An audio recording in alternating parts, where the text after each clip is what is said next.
Hello and welcome to another lesson on soundproofing and acoustics. Today is going to be kind of special. I'm actually going to take you behind the scenes with one of my client projects and teach you how we designed a vocal voiceover studio in the basement of this client's house. So if you're interested in learning about that, it'll be great for not only voiceover studios, but you'll learn a lot just about home recording studio construction in general, from everything from sound isolation to acoustics and HVAC systems and lighting.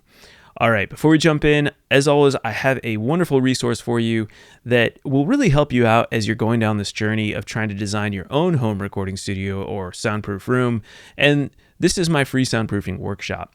You can download it right away at soundproofyourstudio.com/workshop. That is soundproofyourstudio.com/workshop. All right, let's jump into this lesson on how to build a voiceover home recording studio.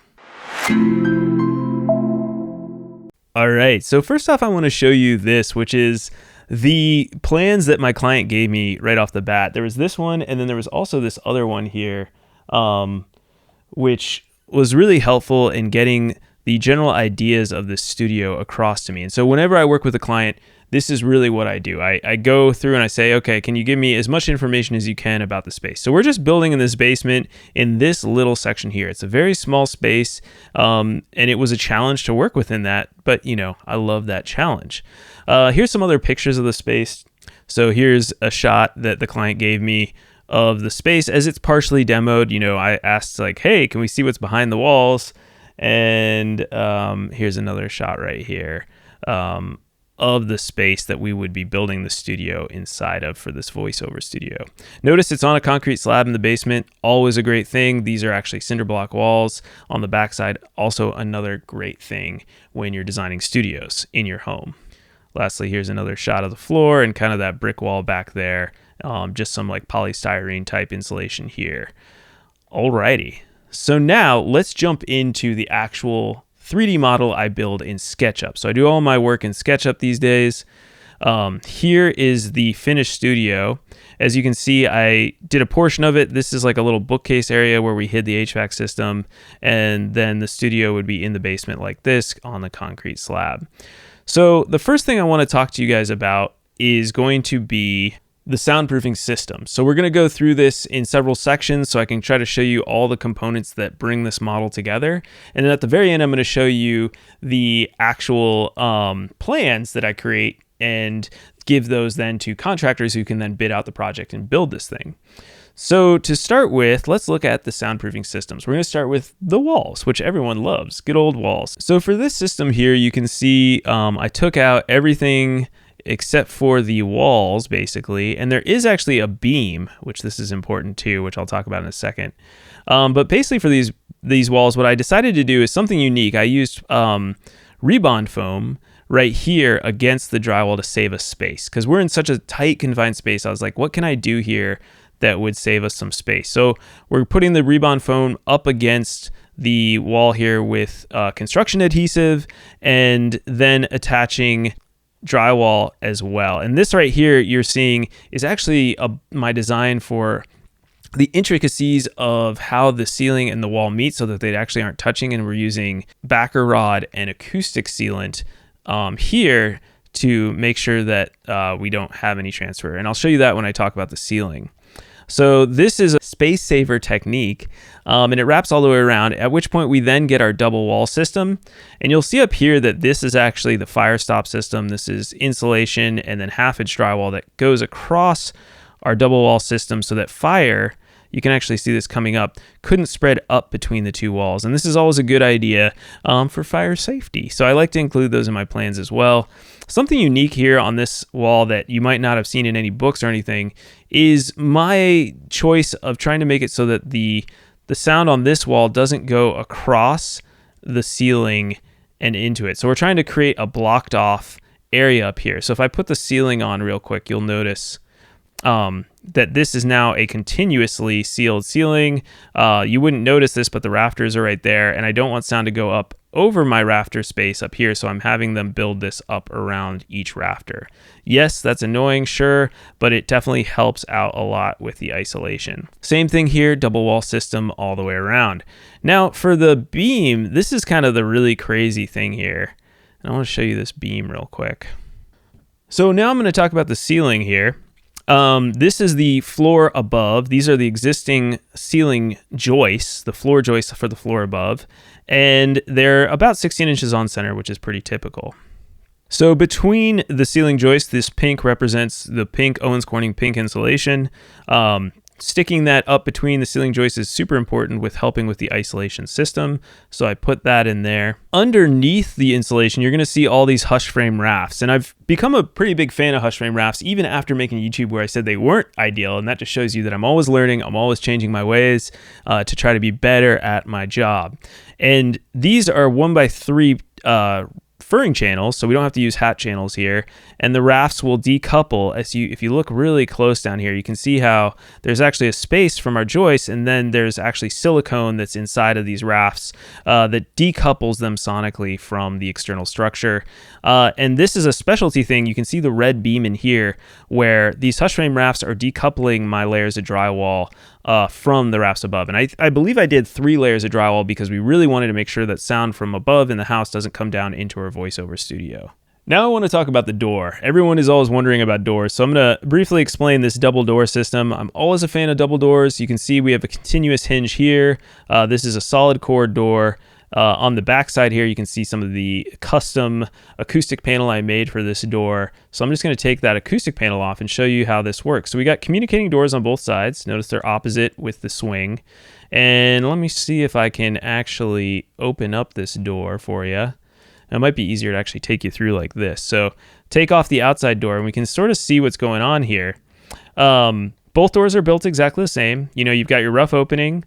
We've got some rubber here that goes across our double wall, making it so that you don't get smells and sealing up that gap. This is the only thing that crosses the gap. And then we have a custom frame here that goes around the door. These are the acoustic seals right here that go over the door.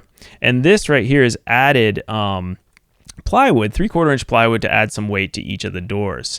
So I'm going to take that off and you can actually see the acoustic seals here that go around the perimeter. And then we also have an acoustic drop seal here with an acoustic threshold. So I'm going to go under. You can sort of see the threshold here.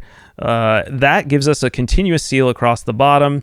And then for extra strength, I always put in a drop seal on the back of the door like that. And then so both doors are exactly the same, and they provide excellent isolation if you do it this way. And then another cool thing that I'll show you real quick, if I can get this, it might not be here right now, but in between the doors, I put insulation and fabric so that actually that little spot between the two doors there acts as a little bit of absorption, and it also covers that gap. So it forms two purposes of helping to bridge the gap between the doors, but also giving a little extra isolation, which is always a good thing. All right, now let's talk about the HVAC layout. This one was especially fun because we didn't have much space and you're dealing with a small unit. So I was like, we're not going to put a mini split in there. That's crazy. It'll be oversized no matter what. So we're doing something unique that I've done with a few of my studios. And let me show you the HVAC system here. So there's uniquely some space here in this studio. This will be like a bookcase or something right here. You can see that there's air coming. I believe this is I can't remember which one is which right now. I think this is the intake down below here. There's a little tiny custom door that accesses my ventilation fans. And then these go into the baffle boxes. So let me show you this real quick so we can see both baffle boxes here. Opening this up. So baffle boxes are basically just plywood and drywall, and they serve as a isolated area to send air in, and any sounds get stuck inside the baffle box. And this is the supply air going in, and I have, once it goes through the wall in what I call a chimney, you can see my isolated chimney system that goes through the wall here and into the drywall. Then it goes through standard ducting. This could be custom. I kind of drew it in as like a a plenum with, metal plenum box, but this could be round ducting if you wanted it to. But it's important that the size of the ducting remains consistent. And then that fresh air and heat and everything will come down through here from the basement. So you're getting the same air as in the basement, which hopefully is conditioned and nice. And that's coming down into the studio. Then down below here, you can see this looks funky because it's going through my acoustic wall, but the air would come through here, go reverse through the baffle box, which is down below in here, and come out the fan, and then it would come out down through the bottom. So I guess my stale air is coming out the bottom here, fresh air is being pulled in from the top here, and that is the custom system. Very strange. HVAC technicians would look at this and they'd be like, oh my God, this is crazy. So whenever you're dealing with studios like this, you need to account for the fact that the normal tradespeople will be dumbfounded and they need to be excited about something new and learning something new. So this is a really cool, simple system. Another thing that's beautiful about this system is that it's fairly cheap and affordable to make because you don't have to pay like $7,000 to $10,000 for a whole HVAC system in your home. Alrighty. Now let's talk about lights. Lights are always fun. So in this studio, it's part of the acoustic system too. So I'm going to put in some of the acoustic walls here, which we'll talk about in a second. I'm going to add in, we've got the interior items, which I always like to put in, and I'm going to put in the floor. So you can see that the floor is just concrete and then underlayment and then a wood laminate floor or hardwood floor, whatever you want to do. It doesn't matter, but it has nothing to do with isolation. Really, the concrete is all of our isolation in this situation. So a little small space, but what we decided to do, I'll just talk about acoustics here anyways, and then we'll incorporate lighting as well. Notice there's a lot of space lost, and you might be like, oh my God, so much space is lost, but it's not lost. This is going to be insulation in our acoustic walls. And these are 2x4 walls, custom made. I designed this all out to fit and provide a cool and unique atmosphere for her while she's doing her voiceover work. And so this is acoustic fabric over insulation. And if any of you guys know about the quarter wavelength rule, the greater the gap is behind the insulation, the more low-end frequency absorption you're going to get. And we could, even if the budget allowed us, store some fluffy insulation back here, increase the amount of insulation. But, I think just having the space behind there is going to be tremendous in getting her a better low frequency absorption in such a small area here. So anyways, I wanted to show that. And then we also have lighting. So lighting is going to be just, I like to use the Hue track lights. This will give you the ability to have cool colors, custom dimming, all these things in there. So that would be right there. And we're going to run electrical through a tiny hole in the ceiling, which I'll show more in the plans. And then we also have lighting, which you can't see right now, but I'm going to get up under here. This is really cool. This is going to be custom Hue strip lights under here. So I designed these in so that those lights will shine down over this whole front part of the design. So talking about acoustics, this right here is a diffusion effect. This is a special ratio that I got from Philip Newell, and I like using it. Super easy, simple way to get some liveliness to the room. This room will be fairly dead for her voiceover work. You'll get some reflections from the floor, some nice reflections bouncing off here, and the door I decided to put acoustic treatment on, but you could also leave that bare and get some reflections off the back to liven it up just a little bit so it's not too dead. But for a voiceover room like this, you definitely want it to have good absorption across the frequency spectrum and not too much of a live reverberant effect in the room. For the ceiling, you're probably wondering about the acoustic ceiling, so let me show you that real quick. I'll throw that on. This is a funky little thing. Because of our beam, so I'll try to throw the exterior ceiling on here, and we can just see everything, and then I'm going to take out one of our walls so we can see it from the side. I'll take this guy out. So you can see here, this is a great cross-section that shows all the intricacies around the beam.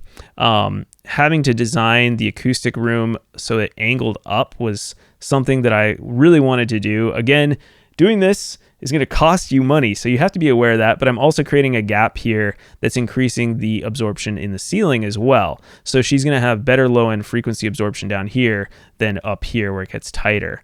Not to mention it just provides a very cool aesthetic when you walk in through the door. So let me just show you, I'll take my doors off for a second here, and you can kind of like walk into the studio, and it's very cool. Like, I just love this studio so much, and so does the client. So you can look in there, nice and small, but what a beautiful place to work, to do voiceover work, and the lighting's going to be incredible. So you walk in, you have this nice elevated ceiling, a little bit of trim work all the way around to hold the fabric in, and yeah, just a beautiful space all in all.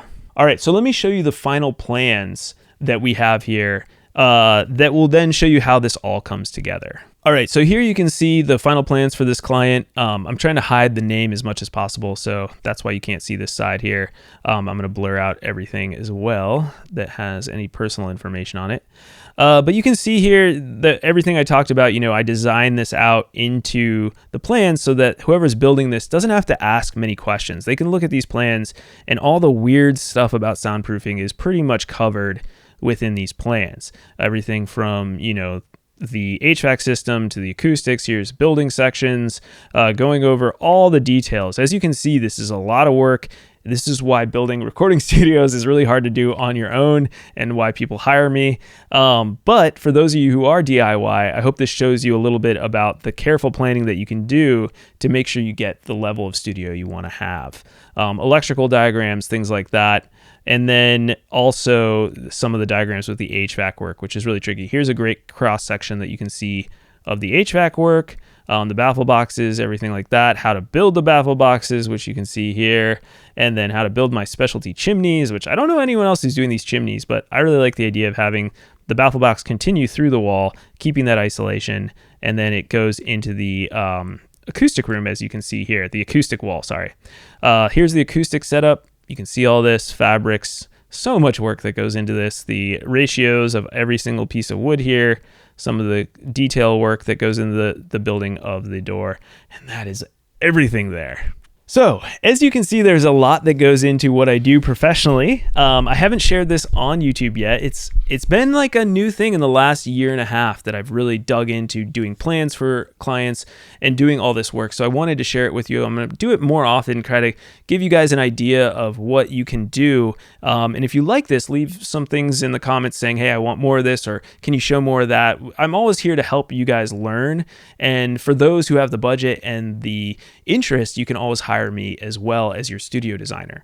But I understand that's not for everyone, and that's totally fine. That's why the YouTube channel is here in the first place, to help all of you through what is otherwise a very complicated process and getting an idea for the scope and scale of how these projects work. And I think the biggest thing I'm trying to help you guys with these days is understand that getting obsessed with STC ratings and walls and all that stuff is such a small sliver of the pie when you look at the whole pie of building a studio. As you can see from this, I focus on STC stuff a little bit, but quickly I move into design stuff. A lot of the stuff that I work on with clients is making sacrifices, making lots of decisions on, hey, should we do this? Should we do that? Should we do this? Should we do that? I mean, it's endless amounts of decisions, as you know. So I help clients through decision fatigue and just getting the project done, just getting it completely finished to their exact specifications. So again, if you are on this journey and you feel like what I just showed you and everything I'm teaching would be beneficial in having me on your team as the studio designer, you can always reach out. Probably the best way to do is sign up for a Soundproof Clarity Call on my website. So just go to soundproofyourstudio.com, click on Soundproof Clarity Call, and you can book some time on my calendar so I can learn more about your project. And for all of those of you who are trying to do this on a tight budget, where maybe you don't have the funds to hire on some help, definitely just keep learning, buy the books I recommend, take my soundproofing workshop, and I guarantee you'll be light years ahead of those people who just try to do this and wing it. All right. Thanks so much for watching. I couldn't do it all without you, and I will see you all next week with more information on how to build soundproof studios and acoustically treat them.